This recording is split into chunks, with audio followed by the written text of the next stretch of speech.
agresión de las bacterias.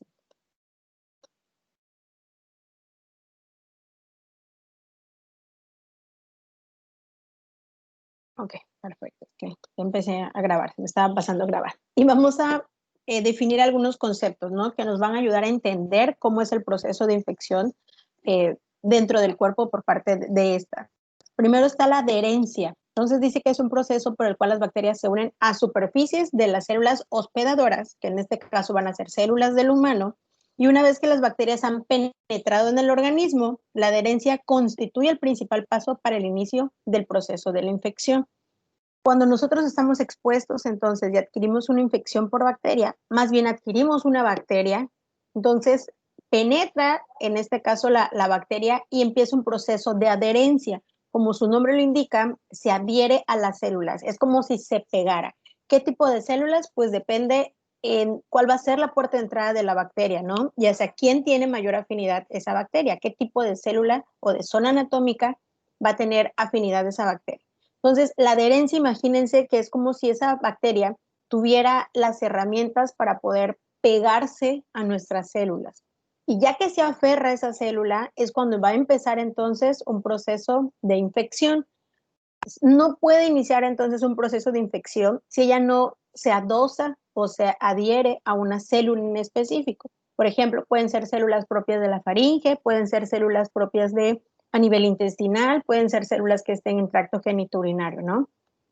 Posteriormente vamos a definir qué es una infección y aquí sí es la multiplicación de un microorganismo infeccioso dentro del organismo.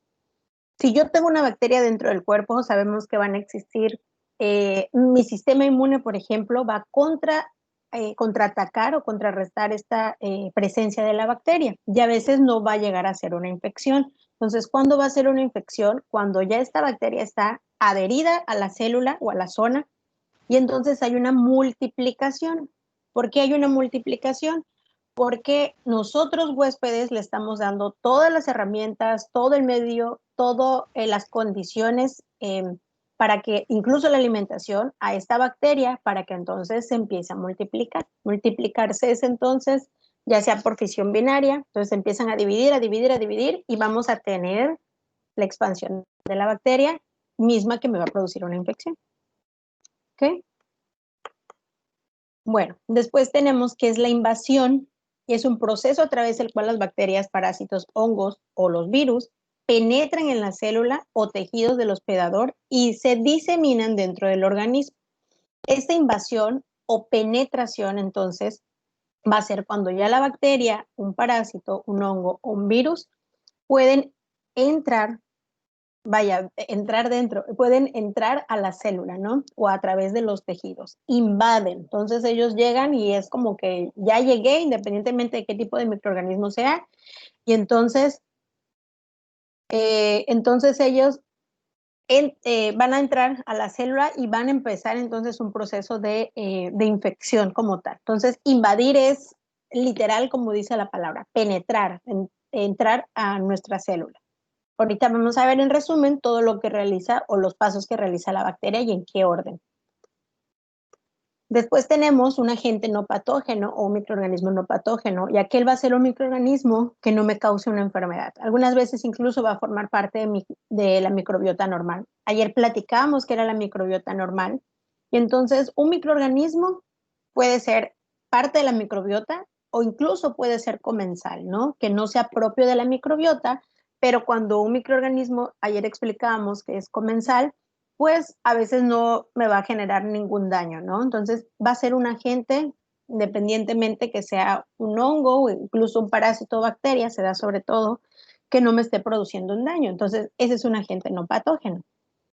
De hecho, doctora, pues que leí en el libro que de los 2000 bacterias que se han descubierto, solo 650 son patógenas. O sea, la mayoría no son no patógenas. Exactamente, así es, David. Solamente hay unas, afortunadamente, pues en el número de bacterias que existen, pues un menor número son patógenas. Y aún así, ¿no? ¿Cuántos tipos de infecciones podemos tener? Pero hay bacterias en todos lados. Hay bacterias en el ambiente que no son patógenas para nosotros. Tenemos bacterias viviendo dentro de nosotros, lo que explicábamos ayer. A veces, no sé, en algún animalito hay diferentes tipos de bacterias que tampoco son patógenas para nosotros, ¿no? Perdón. Incluso, pues a veces, si fueran la mayoría de ellas patógenas, a veces no pudiéramos ni convivir con animales, ¿no? Entonces, sí existe una gran cantidad de bacterias, como bien dices, pero afortunadamente la mayoría o la mitad o un poco más de la mitad, pues no son patógenas para nosotros. Y entonces, lo patógeno, pues va a ser lo contrario, van a ser microorganismos que pueden causarnos una enfermedad, ¿no? Digo, pueden causarnos una enfermedad porque depende de la cantidad del microorganismo patógeno, pues nosotros vamos a tener sintomatología o incluso la diseminación o que me llegue a producir la infección, ¿no? ¿Puedo un patógeno ingresar a mi cuerpo y que no presente yo una infección? Claro, y ahorita vamos a hablar de nuestro sistema inmunológico, ¿no? Sobre todo, nuestras defensas. Y un patógeno oportunista entonces va a ser un microorganismo con el potencial de producir una enfermedad solo cuando la resistencia del hospedador es deficiente. Por ejemplo, un caso clarísimo es una Candida albicans, que es un microorganismo que nosotras las mujeres o incluso en el caso de los hombres tenemos como parte de la microbiota normal. Es más frecuente encontrarla en mujeres, pero nosotros tenemos una cantidad muy pequeñita de Candida albicans, ¿no? Incluso en tubo digestivo, incluso de manera vaginal, pero es una cantidad muy pequeña, muy pequeña. ¿Qué sucede si yo me llego a embarazar? ¿Qué sucede si yo tengo relaciones sexuales? ¿Qué sucede si yo tengo otro tipo de infección? ¿Qué sucede si yo soy diabética? ¿Qué sucede si yo me vuelvo inmunodeprimida? La Candida albicans va a tener todas las oportunidades y yo digo que estos patógenos oportunistas pues son bastante bandidos porque luego ven una oportunidad, como el nombre lo indica, de podernos o poder iniciar un proceso de infección. Ellos agarran esas oportunidades y entonces si hay un cambio de pH porque yo tuve relaciones o porque yo estoy embarazada, entonces ellas van a empezar a desarrollar una infección cuando inicialmente no era un patógeno, un agente patógeno, ¿no? Entonces, por eso se le llama patógeno oportunista. Hay una variación de las condiciones o del ambiente, puede ser de temperatura, puede ser de pH, puede incluso cambiar de zona anatómica y lo que era inicialmente un agente comensal o sobre todo comensal o incluso una cantidad muy pequeñita como parte de la microbiota normal, lo que era normal para nosotros y permanecíamos sanos, entonces, dado que encuentre esas condiciones, puede entonces ser un agente, un patógeno oportunista. No ocurre con todos los casos, o sea, hay casos muy específicos de patógenos oportunistas. Recordemos que tenemos de manera intestinal sobre todo microbiota normal y ella por más variaciones pues nunca se van a voltear, ¿no? Y buscar la oportunidad de infectarnos. Son muy específicas las especies que pueden ser oportunistas. Y les decía, un ejemplo claro es de un agente oportunista como una Candida albicans. Hay niñas, por ejemplo, que nunca han tenido relaciones y que pueden tener alguna variación inmunológica, alguna inmunodeficiencia, perdón, y entonces pueden tener una infección por Candida albicans, ¿no? Incluso sin haber tenido relaciones, porque tenemos una microbiota, o sobre todo señoritas, o niñas adolescentes, tenemos una microbiota ya de Candida albicans, ¿ok? Acuérdense, cualquier duda o pregunta, con confianza me dicen, ¿sale? Activen su micrófono. ¿Y qué es un portador? Un portador entonces va a ser una persona que tiene una infección, pero que es asintomática, ¿no? Y ahorita vemos muchísimo el caso de con COVID. Hay personas que ni se enteraron que pasaron por COVID y aunque tal vez no van a infectar de la misma manera que una persona que va a estar tose y tose o que va a estar estornuda y estornuda, pero aún así, cuando hay un contacto directo, por supuesto que es una persona que puede infectar, ¿no? Tal vez si yo tengo una salmonelosis y yo ni enterada y yo no tengo la higiene, y entonces voy al baño, no me lavo bien las manos y cocino o manipulo alimentos, yo puedo infectar a través de esta manera a las demás personas, ¿no? Entonces, un portador va a ser una persona que sí tiene una infección, pero que es asintomático. A veces depende mucho del sistema inmune del paciente, ¿no? Entonces, ahorita vemos, por ejemplo, el caso de los pacientes que tienen COVID positivo, que fueron asintomáticos, y entonces estamos viendo que muchos de ellos sí desarrollaron anticuerpos, pero no en la cantidad que se esperaría, ¿no? Entonces, un portador sí va a ser una persona que tiene la infección, que sí puede transmitir, pero que va a ser asintomático. ¿Okay? Y estas son definiciones que nosotros vamos a ir viendo a lo largo del semestre. En resumen, entonces, de acuerdo a las funciones de la bacteria, cómo ingresan a nuestro cuerpo, van a ser una patogenicidad, como la manera en que nos invaden, ¿no? E iniciamos un proceso de infección.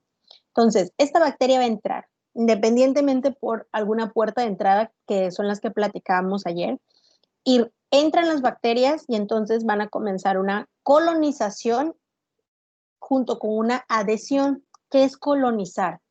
Los colonos, por ejemplo, que podemos ser nosotros cuando llegamos a una colonia. Dime, David. No sé si vas a Bueno, comentar algo.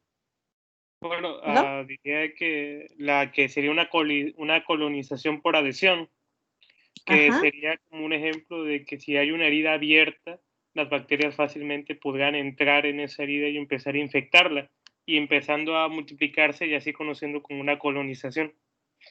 Y exactamente.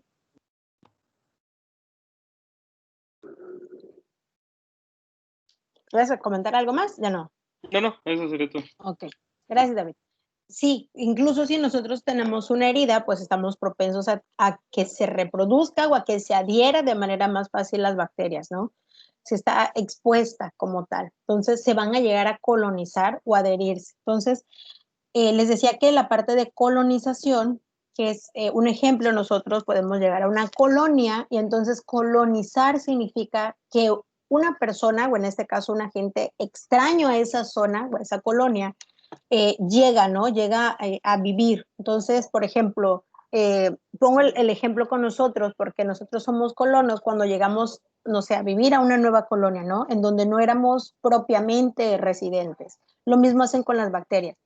Entonces, como ellas no son propias de nuestro cuerpo, entonces llegan a colonizar, ya sea que entren, les decía, por cualquier tipo de puerta de entrada, puede ser por una herida, como comentaba David, y la adhesión, decíamos, la van a hacer a través de ciertos mecanismos o de ciertos organelos, que ahorita los vamos a recordar, y entonces entra la bacteria, coloniza, es decir, invade la célula, va a empezar como a decir, ya llegué, y entonces ahí se va a pegar, es cuando va a empezar un proceso de adhesión.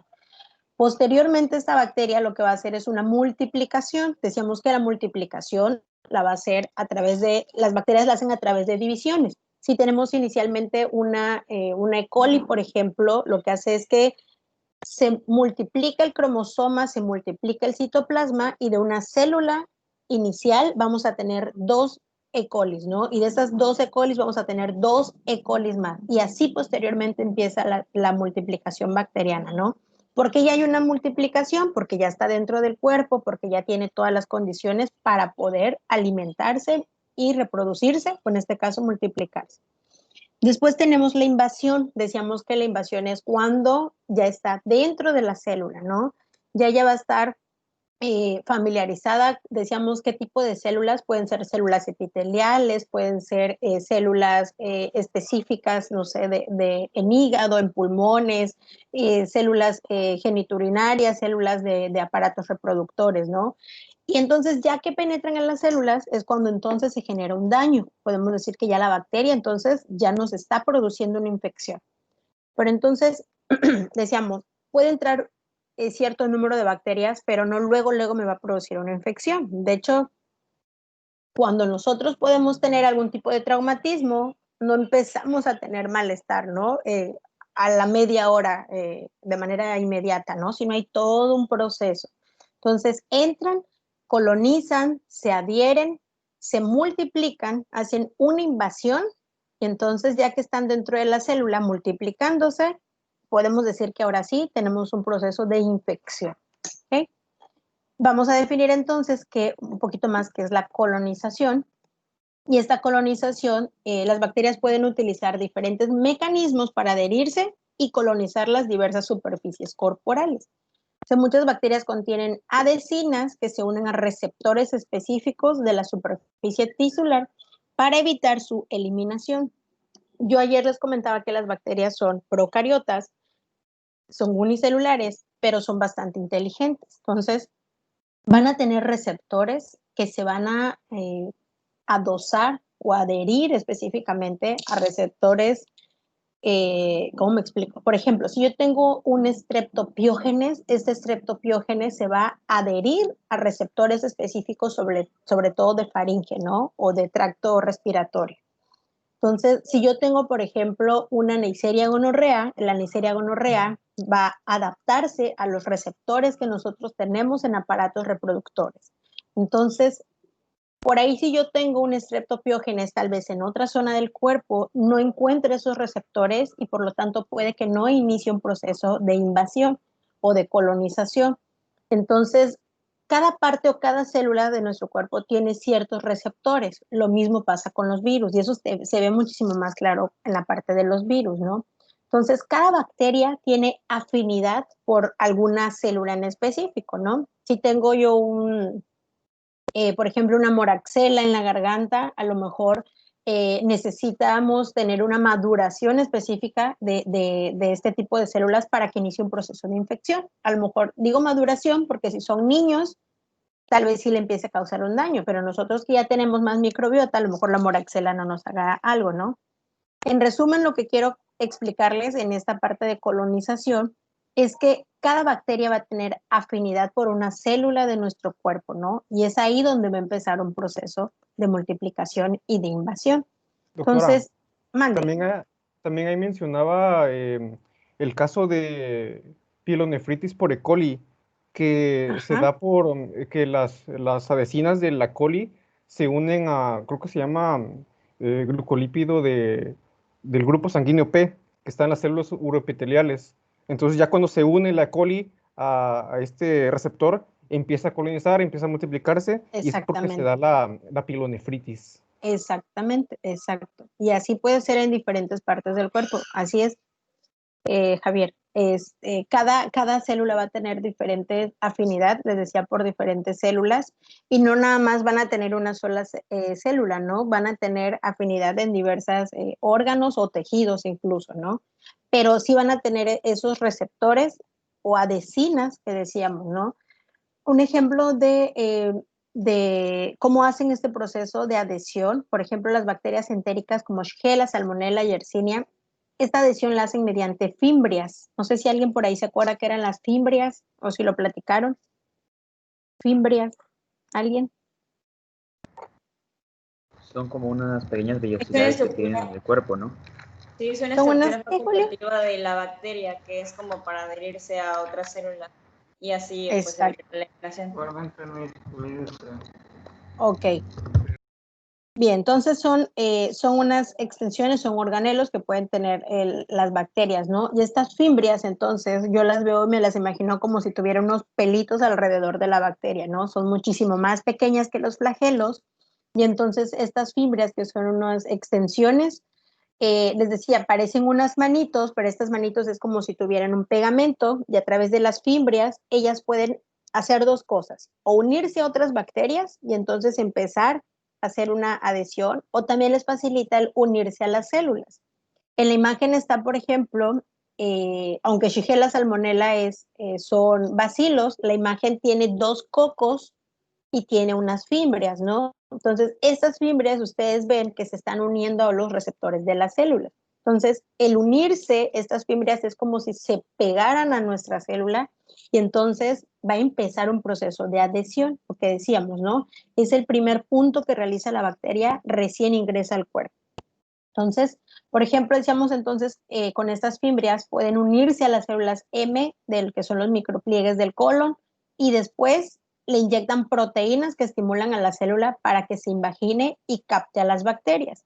Entonces me está diciendo que gracias a las fimbrias va a empezar un proceso de adhesión para que posteriormente se multipliquen y entonces, ya que las invagine y las capte a las bacterias la célula, entonces ya vamos a tener un proceso de invasión, ¿no? Entonces, inicialmente la colonización se da entonces por este tipo de organelos, como ejemplo son las fimbrias. Y hay acciones entonces patógenas de las bacterias, que no nada más está el proceso de adhesión, el proceso que decíamos de invasión, de producir una infección, sino aparte tienen como facultades extras que pueden realizarle al cuerpo, ¿no? ¿De qué depende estas acciones patógenas? Depende mucho del género, Depende de la cepa también de las bacterias, ¿no? De esas recombinaciones genéticas que pueden hacer. Una de ellas, o de estas acciones patógenas que hacen las bacterias, puede ser destrucción tisular. Destrucción tisular, vamos a ver una pérdida incluso del tejido, donde esta imagen que aparece aquí es de un Clostridium perfringens, la imagen es de una gangrena gaseosa, y entonces a través de ciertos mecanismos, pues hay una destrucción como tal del tejido, ¿no? No todas las bacterias tienen esa habilidad. Incluso la imagen se observa que hay una coagulación intravascular, ¿no? Esa coloración de la pierna del paciente. Entonces, depende mucho de las condiciones del paciente y depende también de la capacidad que tiene en este caso la bacteria. Clostridium perfringens, cuando hace una invasión en tejido, sí tiene la capacidad incluso, pues en este caso, de causarme una gangrena, ¿no? Entonces, hay algunas que pueden hacer una destrucción tisular. Habrá otras que tengan la capacidad de presentar toxinas, ¿no? Otro ejemplo es Clostridium tetani. Sabemos que una bacteria que tenga toxinas, como su nombre lo indica, va a ser como un proceso tóxico que mi cuerpo va a resentir, y entonces incluso aquellas bacterias que presenten toxinas, su actividad se va a ver de manera más rápida. Puedo yo estar comiéndome alguna bacteria, por ejemplo, un Staphylo aureus, que también puede presentar toxinas en alimentos. Puedo yo estar comiéndome ahorita una toxina con aureus de un pastel, y en cuestión de 8 horas, yo ya entonces ahí sí puedo tener yo una sintomatología, ¿no? Porque mi cuerpo lo resiente como un proceso tóxico, ¿no? ¿Quién más tiene la Shigella, por ejemplo? La Shigella también tiene toxinas, y entonces puede ser que esa toxina haga que mi paciente tenga demasiada diarrea con una shigellosis. Entonces, habrá algunas bacterias que presenten toxinas, ¿no? Afortunadamente no todas las bacterias presentan toxinas. También depende, les decía, de la cepa. Entonces, en el caso de las toxinas de Clostridium tetani, pues vamos a tener una actividad muchísimo más fuerte, muchísimo más rápida, ¿no? Un ejemplo ahí era del tétano, por ejemplo, y estamos viendo la imagen de un paciente que está teniendo espasmos musculares. Y también otra acción patógena pueden ser los superantígenos. Los Staphylococcus presentan en algunos casos superantígenos. Hay algunos streptos también que presentan superantígenos. Y entonces los superantígenos van a ser antígenos que tienen, o más bien estimulan una respuesta de nuestro sistema inmune. No sé si alcance a ver la manito de los pacientes, presentan unas ampollas. Los superantígenos, por ejemplo, la presentan mucho tanto estafilos como estreptos. Muchos de los casos de superantígenos se ve, por ejemplo, de infecciones que se dan en el caso de las mujeres que tienen infecciones mediante los tampones, ¿no? Muchos de los artículos es sobre ese tipo de infecciones. Y entonces el estafilo, el que esté ahí, el tampón ahí, desafortunadamente, por días incluso puede permanecer un tampón, y entonces el estafilo puede generar un superantígeno, y este antígeno decíamos que puede acelerar o fomentar, pues sobre todo linfocitos T, quienes son, los linfocitos T son aquellos que estimulan nuestras citocinas, ¿no? Entonces vamos a tener una respuesta sobrenatural o excedida de nuestro sistema inmune. Cuando tenemos la presencia de un superantígeno, entonces sí me puede comprometer gran parte del cuerpo, ¿no? Entonces aquí sí hay que atender de manera inmediata a mi paciente. Recién yo veo que el cuerpo cuerpo reacciona. En este caso en la imagen hay unas ampollas en las manos, pero es general, o sea, aquí podemos tener comprometido de manera generalizada todo el sistema inmune, ¿ok? Entonces son 3 acciones patógenas que pueden producir las bacterias de acuerdo a la cepa o de acuerdo a las especies. Y tenemos defensas microbianas, es decir, estos microbios, aparte de todo lo que hemos estado platicando, ¿qué otras defensas pueden tener para poder producir una infección? Pueden encapsularse, es decir, ahí van a haber microorganismos, por ejemplo, las bacterias, pueden formar una cápsula. Ahorita vamos a platicar específicamente de un ejemplo. Y una cápsula va a estar formada, puede ser de polisacáridos, pues es como si fuera una envoltura de la bacteria, ¿no? Y es una resistencia, es como una facultad extra que va a tener esa bacteria. Les repito, no todas las bacterias presentan una encapsulación. Aparte de su pared celular, aparte de su membrana externa, Por encima de eso está la cápsula, ¿ok? Entonces, esta cápsula recubre a la bacteria y esto le da pues mayor resistencia, incluso que llegue a inhibir un proceso de fagocitosis. Puede ser que haya un mimetismo o cambio antigénico, que mimetismo es como pasar desapercibida, como si pudiera hacer ese cambio antigénico y entonces mi cuerpo lo reconociera como algo propio, ¿no? Mimetizar es ¿cómo se los explico? Como si yo pudiera verme de la misma manera en que se está viendo una parte de la célula. Es como, por ejemplo, si mi célula fuera rugosa, fuera de color blanca, la bacteria va a buscar ser rugosa y de color blanca para poder pasar desapercibida. Ese es un proceso de mimetismo. Pueden producir ciertas enzimas como proteasas antiinmunoglobulinas, es decir, que va a haber estas enzimas que las bacterias van a degradar, que las bacterias van a secretar, perdón, para poder degradar a mis inmunoglobulinas. Sabemos que las inmunoglobulinas son parte de un proceso de defensa, ¿no? Que nosotros presentamos ante agentes microbianos. Pueden hacer destrucción de los fagocitos y también hacer una inhibición de la fagocitosis. La fagocitosis nosotros sabemos que nos las van a realizar algunas células, algunos leucos de nosotros, ¿no? Y entonces puede ser que esa inhibición de fagocitosis sea porque la cápsula que esté presentando la bacteria tenga características parecidas a mi célula y entonces pasa un neutrófilo y dice, a ver, no, pero esta tiene las mismas características que el resto de las células y continúa, ¿no? Eso es una inhibición de la fagocitosis. Y resistencia a las enzimas lisosomales, sabemos que las enzimas lisosomales pues van a degradar también a los antimicrobianos. Y por último, pueden hacer una replicación intracelular. Entonces, ya que hacen una invasión a la célula, entonces lo mismo, pasan nuestros macrófagos, pasan nuestros leucos o polimorfonucleares, y entonces desde la parte de afuera ellos no ubican que haya agentes microbianos. Pueden hacerlo, no lo ven porque ya la bacteria está dentro de la célula. Entonces, todas estas son defensas microbianas. Vamos a ir viendo que en cada uno de las bacterias que vamos a estar platicando, pues vamos a ver específicamente esos factores de virulencia que tiene cada una de ellas.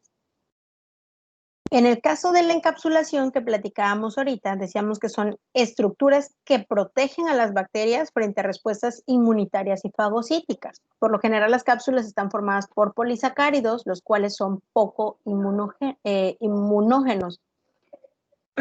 Entonces, tengo aquí un ejemplo de un Streptococcus pyogenes, que es de los casos de bacterias que tenemos con una cápsula. Y si ustedes observan la imagen, la cápsula del Streptopiógenes es lo que se ve hasta el final, es como un color como lila, azulito, no sé más o menos, pero es el último halo que se ve, ¿no? Dice adentro Streptopiógenes, dentro del círculo gris, después vemos un círculo morado y posteriormente está este halo como color violeta, ¿no? Esa es una cápsula del Streptopiógenes. Pero, por ejemplo, el Streptopiógenes forma su cápsula de ácido hialurónico. Nosotros o nuestras células tienen ácido hialurónico. Entonces, este ácido hialurónico dice que es el cual remeda al tejido conectivo humano para enmascarar a las bacterias y eludir que sean reconocidas por el sistema inmunitario. ¿Qué sucede entonces con un Streptopiógenes? ¿Por qué se vuelve más resistente? Regularmente Streptopiógenes puede darme una patología o una infección a nivel de faringe, pero si está encapsulado, esta cápsula decíamos que está formado de ácido hialurónico y nosotros tenemos ácido hialurónico. Al momento de que pase el proceso de fagocitosis, entonces les comentaba lo que va a hacer nuestras células, nuestros macrófagos polimorfonucleares, es decir, mira, tiene ácido hialurónico, es igual a nuestras células, por lo tanto es algo propio de nosotros. Entonces pasa y de esta manera Streptopiógenes inhibe la fagocitosis, ¿ok? Eso es una facultad que le da en este caso la cápsula al Streptopiógenes, que se encapsule. Incluso aquellas bacterias que tienen cápsulas suelen ser un poco más patógenas, pues por ende tienen mayor resistencia. Y bueno, la enfermedad entonces va a ser el resultado del daño o la pérdida de función de un tejido u órgano debido a la infección o respuestas inflamatorias por parte del hospedador. Explicábamos ahorita que no solamente es que entre la bacteria al cuerpo, sino que entonces inicia un proceso de colonización, de adhesión, de multiplicación, de invasión. Y aparte a eso, súmele que si tiene cápsula mi bacteria, si puede producir superantígenos, si entonces ella fabrica toxinas, si ella puede degradar el tejido, diferentes tejidos, entonces siempre hay bacterias que van a ser más agresivas que otras, ¿no? Ahora, entonces, el desarrollo de una infección va a depender de ciertas condiciones, que primero va a ser la susceptibilidad del hospedador a la infección, va a ser el potencial de virulencia del organismo y las posibles, interacciones entre el hospedador y el organismo. ¿Qué significa? Que tal vez yo tenga convivencia con alguna bacteria, pero si yo no tengo la susceptibilidad para adquirir la infección, entonces a lo mejor ingiero una cantidad y no me va a producir ningún daño. Esa es una. Y otra va a ser que depende qué tan virulento sea esa bacteria. Les decía, no todas las bacterias son tan virulentas. A lo mejor haya una bacteria que no tenga ni cápsula, una bacteria que necesite de condiciones especiales y entonces recién entra en contacto con el paciente o con el huésped, sea muy lento el proceso de virulencia. Y entonces en lo que inicia un proceso de virulencia, nosotros podemos hacer la eliminación de esa bacteria o de ese parásito, ¿no?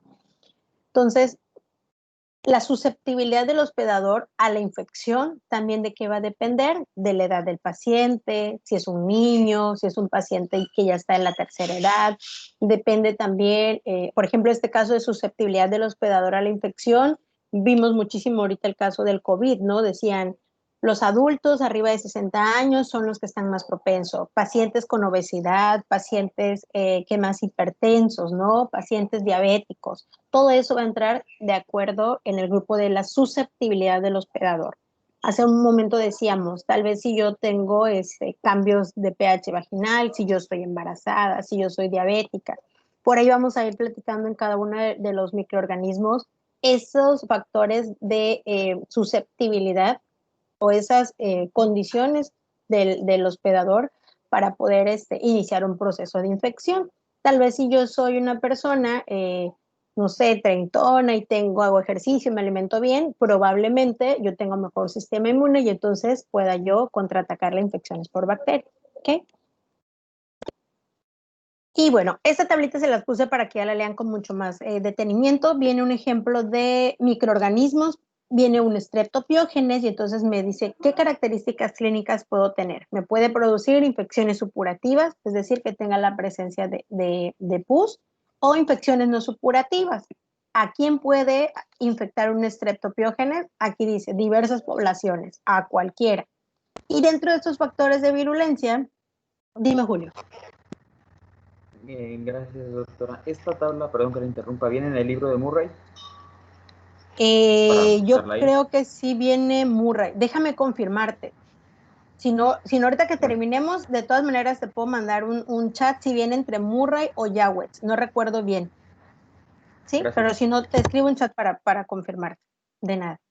Y entonces esta tablita viene en los factores de virulencia. Me dice que Streptopiógenes tiene una cápsula, tiene proteína M, tiene proteína F, y incluso viene el tratamiento que vamos a ir viendo uno por uno, ¿no? En el caso de Streptoagalacti o Agalactiae, miren aquí, por ejemplo, características epidemiológicas. Dice que neonatos, mujeres embarazadas, pacientes con diabetes, cáncer o alcoholismo, ¿no? Entonces, esa es una diferencia entre Piógenes, que aunque Piógenes es mucho más agresivo y presenta cápsula, en el caso de Agalacti, pues los factores de susceptibilidad es más en neonatos o mujeres embarazadas o personas que tienen predisposición, ¿no? Entonces, es una tablita que viene bastante resumida. De todas maneras, se las incluí porque vienen unos factores de virulencia. Sí, es Murray. Gracias, ya la acabo de checar. Ok, muchas gracias. De todas maneras, al final de estas diapositivas les pongo las 3 bibliografías, solo que ahorita sí no recuerdo exactamente dónde las saqué. Pero gracias, Ever. Entonces, Julio, es de Murray.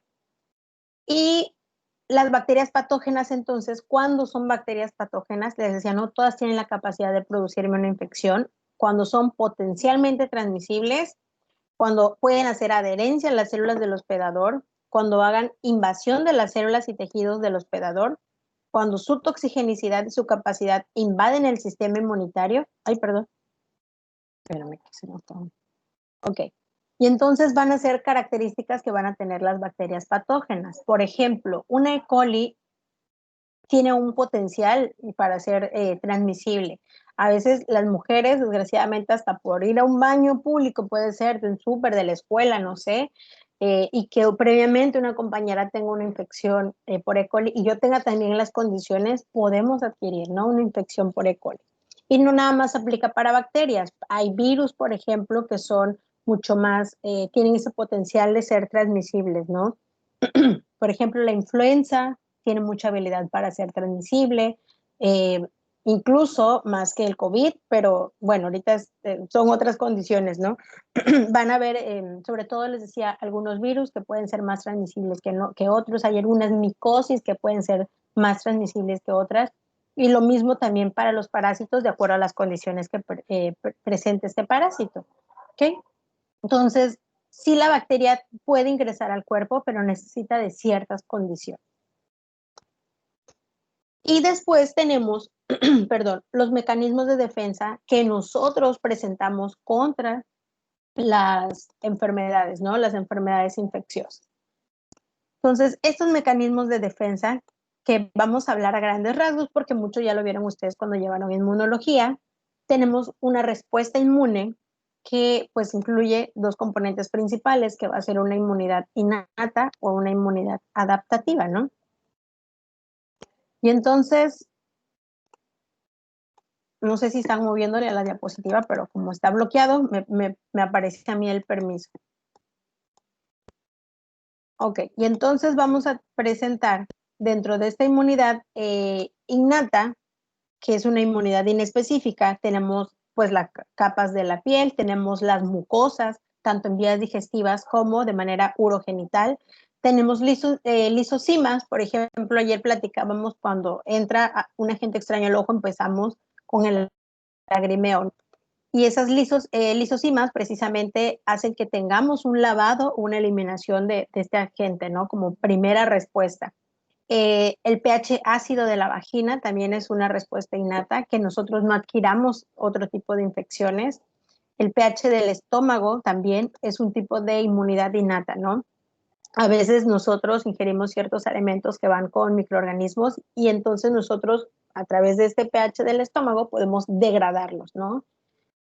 Y bien, entonces la inmunidad innata va a ser esa primera defensa que nosotros vamos a tener contra estos microorganismos.